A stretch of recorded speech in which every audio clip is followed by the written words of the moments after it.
Hello, eighth graders. This is literature for Wednesday, May 6th. We're looking at the first chapter of the Bronze Bow today. So if you have not picked up the book or taken the first quiz, please do that before you watch the video. Take some time over at school in the entryway, at the eighth grade and seventh grade portion of the table. I think it's more towards the eighth grade. I left the copies of the books. It's called The Bronze Bow, and there are manila folders that have copies of the quizzes and copies of the study note questions that we're going to be working through each day for the month of May. So you need to pick that up, take the first quiz before you watch this video. So hopefully you can do that soon.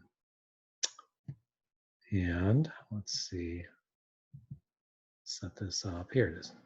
I couldn't find it earlier. Okay. Number one. Where is Daniel when the story begins? He's on the mountain overlooking the sea. How is he described? He's tall, lean. I don't think they get enough to eat there on the mountain. And hard. His muscles are tight. How old is Daniel when the story opens? He's 18. What country is he from? He's from Galilee. What do his countrymen not acknowledge? Roman rule. This is actually the story takes place in the time of Jesus, when the Jews had been conquered. Israel has been conquered by the Romans along with most of the then known world. But the Jews don't really accept Roman rule, and they don't like it. 6 says, what does he remember about the town? Because he's not living in his hometown now. He remembers, just suddenly went someplace else, spring flowers back in town. What is he watching? There are two approaching figures. How long has Daniel been on the mountain? 5 years, which means he's been up here and away from his hometown since he was 13. 9, what's obvious about the couple that's coming? It's a brother and a sister. What are the couple's names? The boy's name is Joel. The girl's name is Malthus.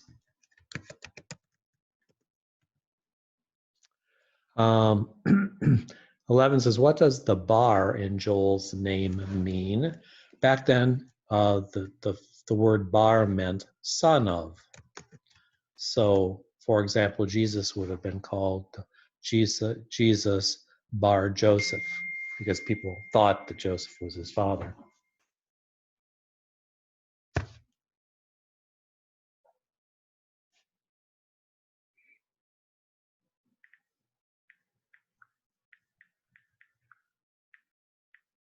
Hold on a second.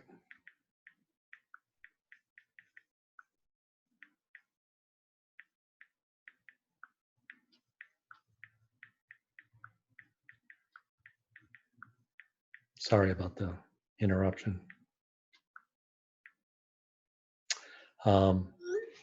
I started this a little later than I had planned. So it means son of. So Jesus would have been Jesus bar Joseph. Or if people really knew, it would be Jesus bar God, Jesus son of God. What is Stace excited about seeing? The lake.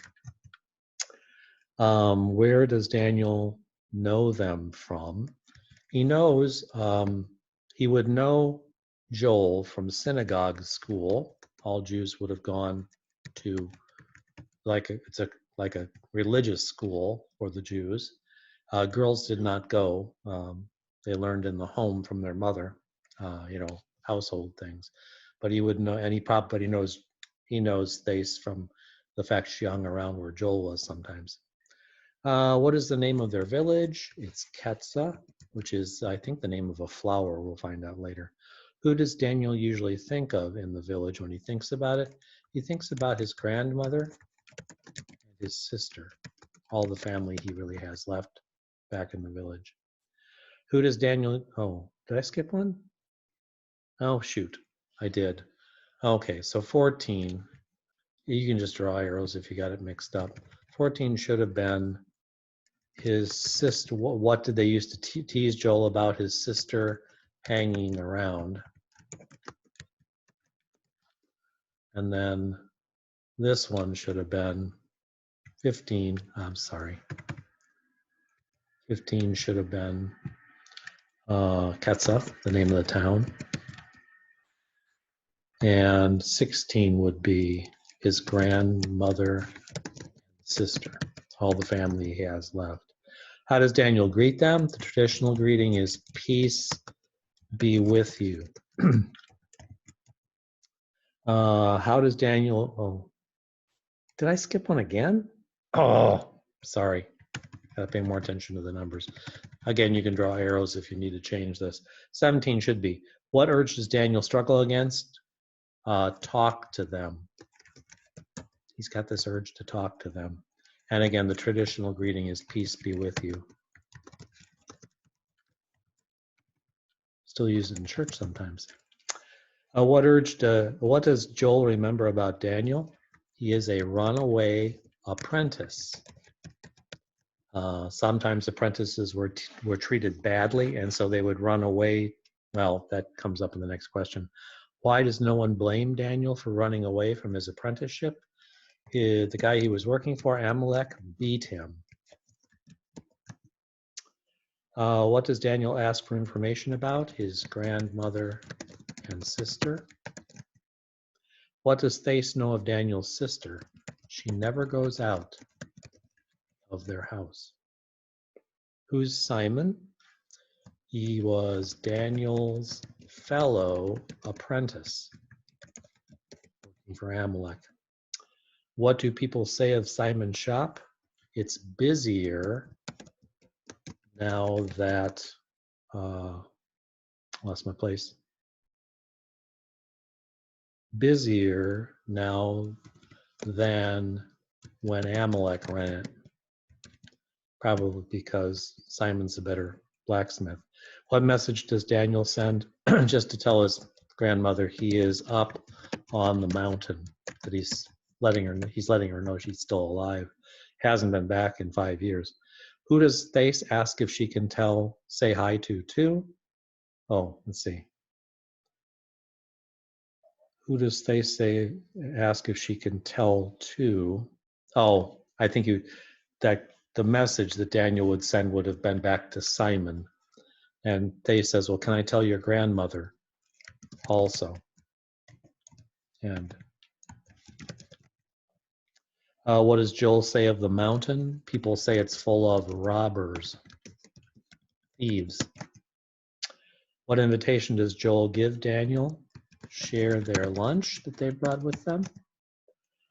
What do they use the water from the flask for? To wash their hands, which is something that Daniel's not used to doing up there on the mountain.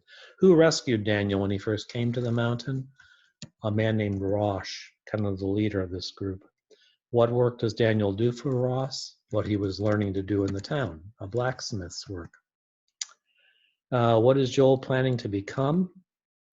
A rabbi. In Hebrew schools or Jewish schools, that would be a teacher. But teachers also had to have a side job, and that would be a sandal maker. Although Joel says he'd feel sorry for anybody who would have to wear any sandals he'd make, because he's not very good at it. Why have Joel and Thais come to the mountain today?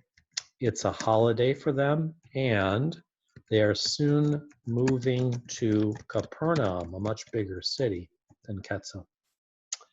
Why does Thais say the move will be a good thing? They have the best teachers there in Capernaum and a nice house, a bigger house than what they've had.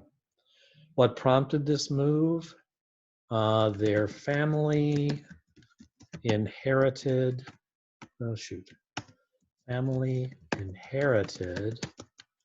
their grandparents' house. I guess that should be the apostrophe should be after the S, because their grandparents must have passed away. I had to check this again, sorry.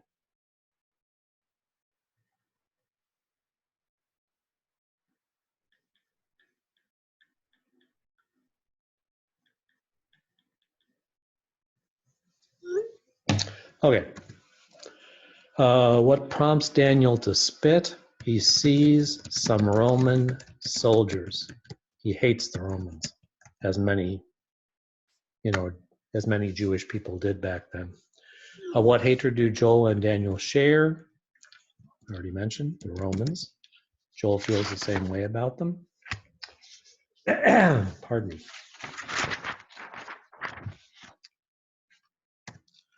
Why does they say it's only temporary that they have to put up with the Romans?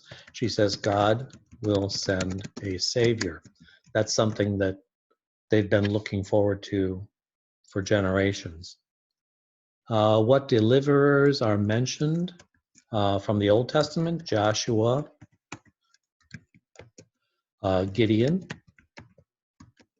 and King David. What had Joel hoped to see up on the mountain? And Joel has this kind of like vision or daydream where he thought if they came up on the mountain, they would see the Messiah that God has promised. What had Joel and Thais hoped to be the first to see? Again, the Messiah. He'd bring the news to their town. What silent question has been waiting between them? About an army. The Jews always dreamed of putting an army together and fighting against the Roman conquerors. Why do Joel and Thais start back? It's supper time. Why does Daniel almost wish they hadn't come? He misses having friends. There are people he knows, acquaintances, people he works with up on the mountain, but nobody he would necessarily call a friend so much. Who had Joel hoped to meet up on the mountain? Rosh, because people in town have heard stories about him.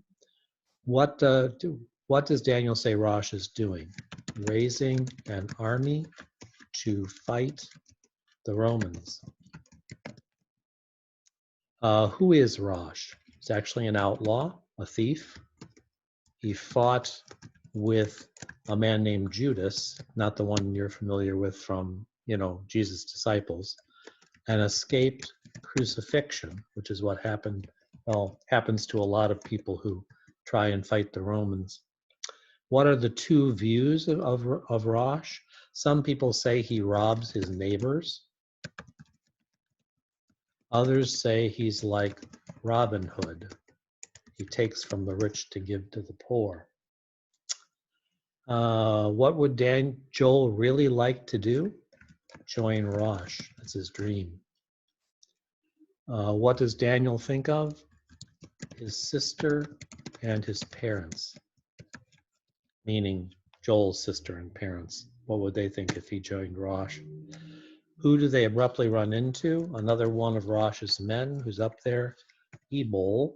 So we'll say Ebol, one of Rosh's men. Okay, so that takes us through the questions in the first chapter and reviews it pretty well.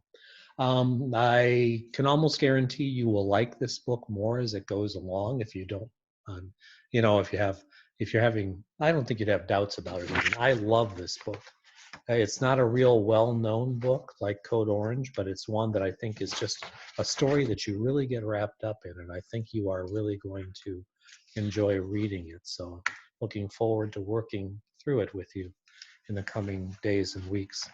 Okay, so read chapter 2 for tomorrow and watch for another video on Thursday, another link for a video, and we will see you then. Thank you for watching. See you next time.